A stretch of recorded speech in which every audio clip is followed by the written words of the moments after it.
Tiada racun perosak yang dapat menghapuskan bakteria. Serangan bakteria tanaman lazimnya memusnahkan kawasan pertanian dalam jangka masa yang singkat dan penularannya sukar dikawal. Bakteria biasanya kekal hidup di dalam tanah. Serangan bakteria reput lembut pada pokok pitaya atau pokok buah naga mula dikesan di Johor pada tahun 2009.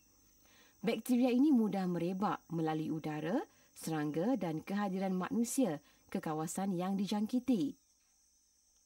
Cara terbaik mengekang penyakit ini hanyalah dengan melupuskan pokok yang diserang bakteria reput lembut. Jangkitan moko atau layu bakteria pisang pula adalah serangan bakteria yang paling ditakuti di dunia. 20% pokok pisang li di Camik Keluang telah dimusnahkan oleh moko. Tengok ni, ladang. Tengok ni banyak mati dah. Banyak mati Ya. Kita bahat dah ni. Kalau tengok ni apa penyakit kering. Kalau tengok dia mati layu kuning situ. Dia terus jalan lah pokok. Jadi untuk nasihat saya bagi Jabatan Pertanian kita boleh menggalakkan penggunaan mikrob. Mikrob ni dia boleh merawat. Boleh merawat. Sebab kalau kita tengok kat sini dia punya masalah pokok ni penyakit daripada tanah, daripada bakteria tanah. Jadi mikrob tu kalau awak guna, dia boleh merawat tanah tu dan juga boleh mengurangkan penggunaan racun dan juga baja lain. Mikrob ni dia package lah maknanya. You boleh jaga dia punya tanah dan you boleh jaga hasil. Jadi kalau macam hasil tu memang kita boleh tahu memang lebih baik daripada penggunaan baja kimia. Dan dia kalau kita mikrob ni dia lebih murah lah. You kalau tahu you baja lebih 100 lebih satu beg 90 125. 125. Mikrob ni satu tu dalam RM20 saja. Satu kering. Mudah. Jadi you guna mikrob, you tak payah guna racun, tak payah guna baja. Dah package dah. Tapi ini untuk mana boleh beri? Itu apa tu? Itu mikrob. Mikrob you boleh jumpa Jabatan Pertanian lah. Kita boleh syorkan tempat mana you boleh beli ataupun kami membekalkan kepada you lah. Jadi kalau kita tengok ni dia dah kira teruk jugalah dia punya simptom. Tengok dia punya pokok. Susah lah. Jadi you kena buat benda ni cepatlah supaya benda ni tak merebak ke kawasan lain. Bakteria moko mudah tersebar melalui air. Banjir dan hujan yang berlarutan telah dikenal pasti sebagai punca penularan penyakit moko.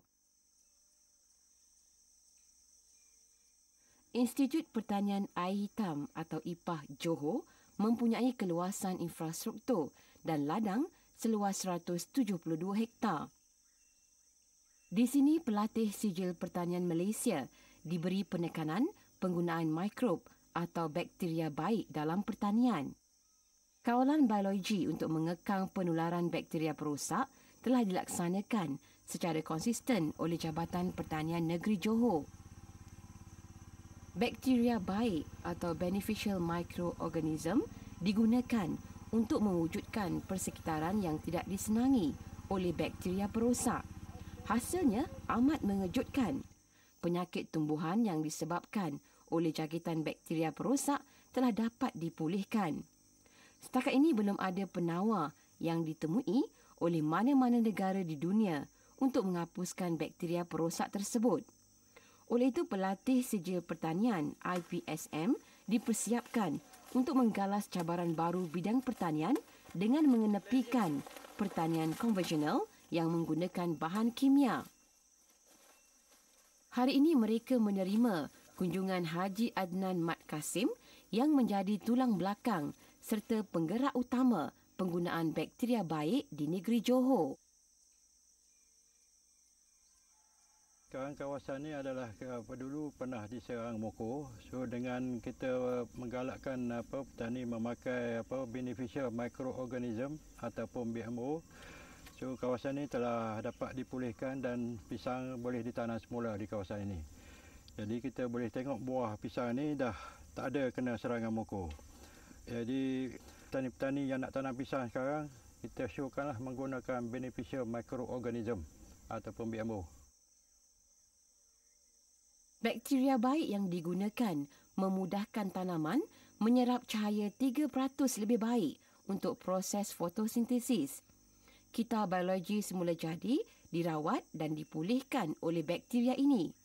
Untuk itu, penggunaan baja kimia dan racun perosak tidak diperlukan lagi.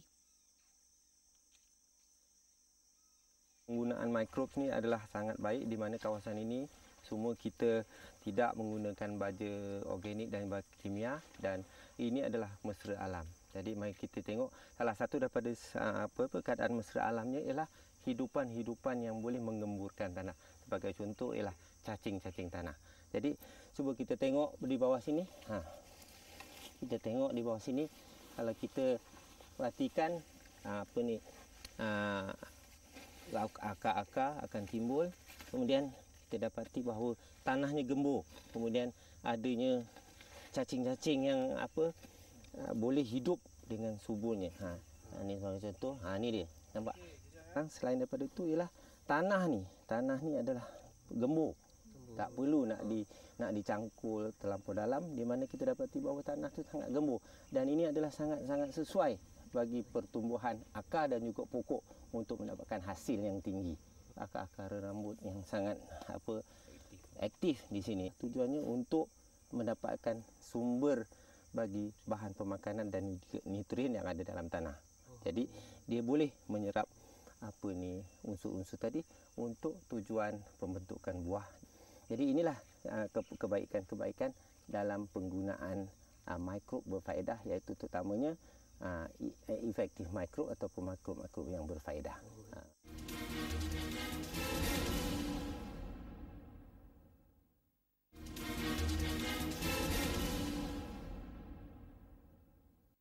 BMO ni kita buat daripada efektif mikroorganism yang berasal dari Jepun, yang telah diubah yang bersesuaian dengan iklim Malaysia, dan mikrob ini boleh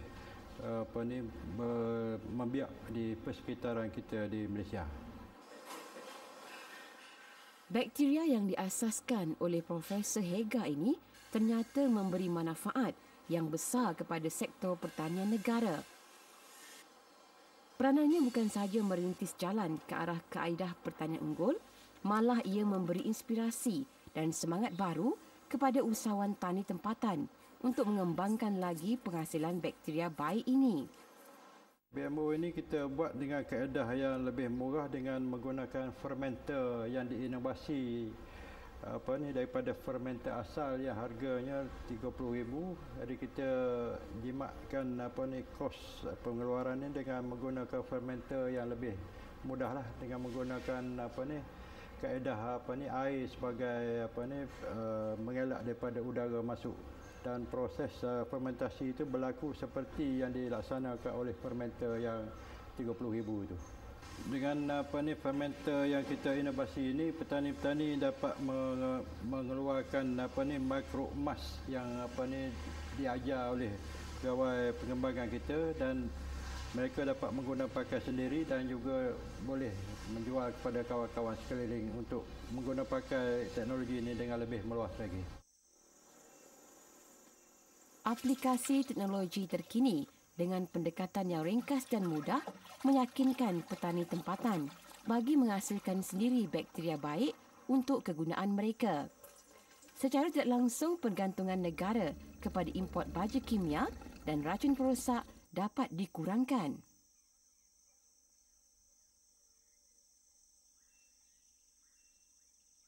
Sekilas pandang seolah-olah tiada apa yang tidak kena pada ladang pitaya Zainal Ayub. Ladang ini masih aktif menghasilkan buah pitaya walaupun telah diserang penyakit reput lembut sejak 2 tahun yang lalu. Ini antara contoh penyakit yang menyerang pokok pitaya. Jadi apabila dia menyerang, biasanya antara 2 hingga 3 bulan keseluruhan pokok ni akan mati. Penyakit ni telah menyerang tempat saya sudah 2 tahun. Jadi dalam masa 2 tahun ni, mana tempat saya ni masih boleh bertahan lagi dengan penggunaan BMO ni. Ramai pemilik ladang pitaya di Malaysia kehilangan sumber pendapatan sejak serangan bakteria reput lembut. Ladang-ladang yang dijangkiti ditinggalkan begitu saja kerana tiada kaedah khusus ditemui untuk menghapuskan bakteria ini. Bila kita tanam baru, pertama kita akan melibatkan kos. Kedua, bila kita tanam baru, pemulihan tanah yang sekitaran ni mesti ada bakteria yang akan menyerang penyakit ni. Jadi kita lebih jimat kalau kita cuba pulihkan ataupun kita mengawal penyakit ini dari terus merebak. Pokok pitaya yang baru ditanam mengambil masa yang lama untuk berbuah. Kebiasaannya pokok pitaya memerlukan tempoh setahun untuk matang. Zainal mula menanam pokok-pokok pitaya ini sejak 7 tahun yang lalu. 4,800 pokoknya masih memberikan hasil yang lumayan kerana penggunaan bakteria baik untuk mengawal jangkitan bakteria reput lembut. Selain itu, pengeluaran buah pitayanya meningkat berbanding ketika menggunakan baja kimia satu masa dahulu. Kulit buah pitaya lebih licin dan cantik di samping rasanya yang lebih manis mendapat pasaran sehingga ke Dubai.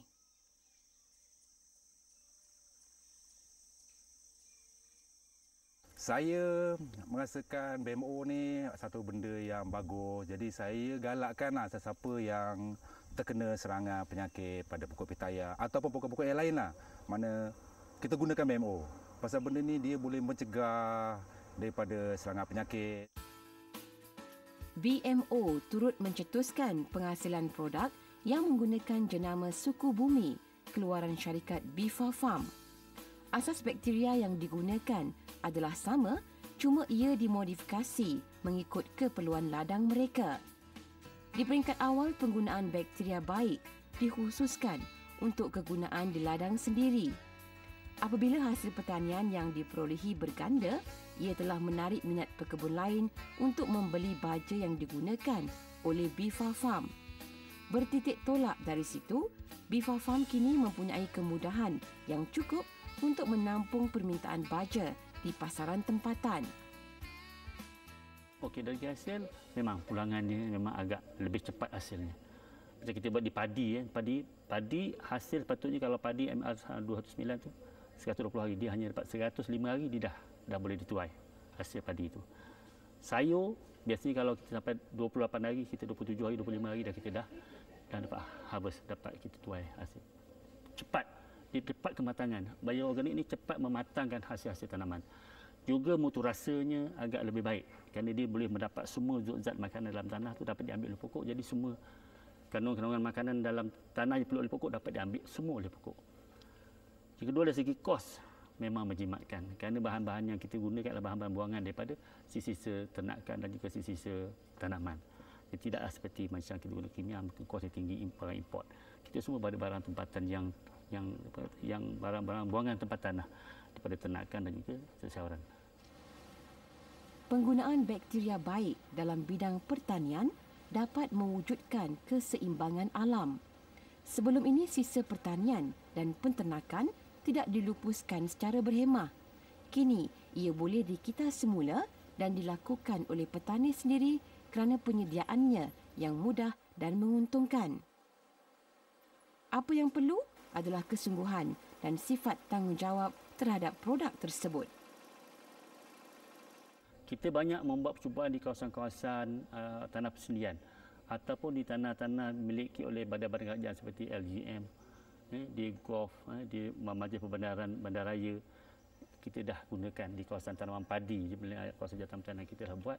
Di mana kawasan yang kita gunakan bahan kita ni, peratus serangan penyakit macam dulu ada kena repot tangkai pada tanaman padi. Petani-petani sana kebanyakan hampir-hampir banyak yang persen tinggi yang kena penyakit, tapi kita rendah kena kesan penyakit. Walaupun kena penyakit, tapi kita boleh mencapai 3 tan 1 ekar di kawasan Muar kita buat tanaman padi pada menggunakan bahan cairan kita. Begitu juga di kawasan Gulf, memang dia boleh lawan kawal penyakit armyworm. Dan kawasan pisang di kawasan kita dah pakai barang kita sendiri, kita guna kawal penyakit amoko pada pokok pisang nipah. Dan juga pada kawasan-kawasan tanaman sayur, mereka pun banyak feedback dari kita bahawa kos dia mengeluarkan cam serangga pun dah berkurangan. Siapa sangka kajian dan kreativiti Bifa Farm menghasilkan produk sendiri membolehkannya mengeluarkan 600 tan baja dan 15,000 baja cecair setiap bulan. Syarikat ini juga sedang menunggu permit import bagi membolehkan mereka mengeksport 100 tan baja ke Kemboja khusus untuk pengeluaran padi di sana.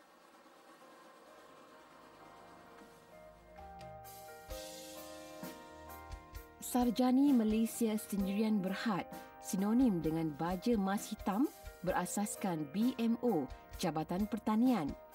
Pendekatan pemasarannya berbeza. Teknologi maklumat digunakan sebaik mungkin untuk memasarkan emas hitam ke seluruh negara.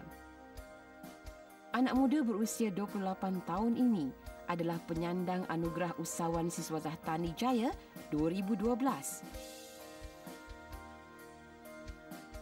Secara purata, jualan terhadap produk baju organik emas hitam ini sekitar 80 tan hingga ke 100 tan untuk tempoh sebulan. Dan ia juga akan meningkat dari masa ke semasa dalam musim-musim tertentu seperti musim membaja dan juga sekiranya terdapat ada satu kempen, jadi kesedaran tu tinggi dan para pengguna yang baru ni akan berusaha untuk cuba menggunakan produk baju organik ini untuk tanaman mereka.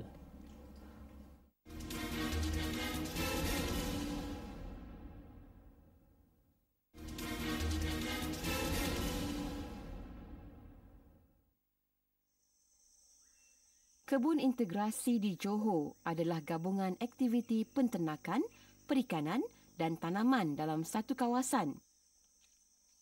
Berbola bakteria digunakan untuk aktiviti aquakultur. Kebaikan makbol ni adalah yang pertama sekali untuk merawat air. Kedua, untuk merawat ikan. Ikan ni yang dirawat insang dan sisik daripada fungus, daripada kutu air. Jika dahulu air kolam akan ditukar setiap 2 minggu, kini Jamari tidak perlu lagi berbuat demikian.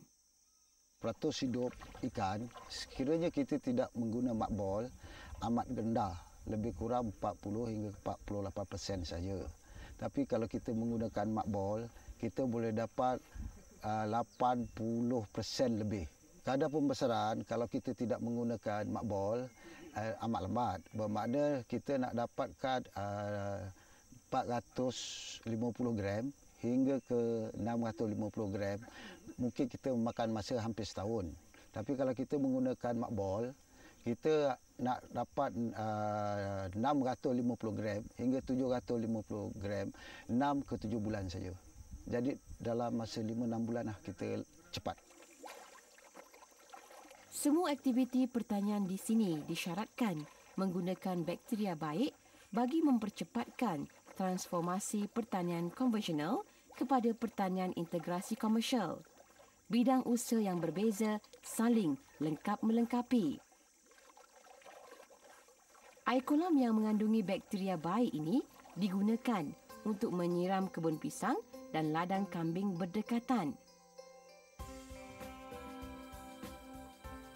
Penternakan kambing kacukan Jamna Pari dan bor turut dilakukan secara organik. Penggunaan EM ni tujuan dia untuk menghilangkan bau. Yang kedua untuk masalah antibody dia. Yang ketiga untuk mesra alam. Lepas tu najis daripada diinjal kambing tadi tu boleh digunakan pada baja pohon pokok-pokok atau pada sayur-sayur ataupun pada sawit. Mula-mula kita curah macam ni, agak-agak 120 ml, lepas tu kita baru gaul. Air yang dibancuh dengan bakteria baik ini dijadikan minuman seharian untuk kambing yang diternak. Kebun integrasi mengamalkan konsep buangan sifar. Sisa kebun diproses untuk makanan ternakan, manakala najis ternakan pula dijadikan baja tanaman. Sehingga 2011, sebanyak 580 projek kebun integrasi telah dilaksanakan di Johor. Chin Ching Fat, salah seorang peserta yang bertuah kerana ladang integrasi di sini dijadikan pusat mikrob.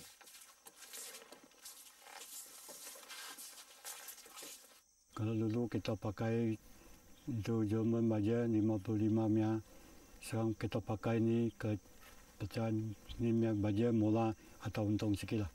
Sekarang mu 125. Sudah separuh lebih mahal.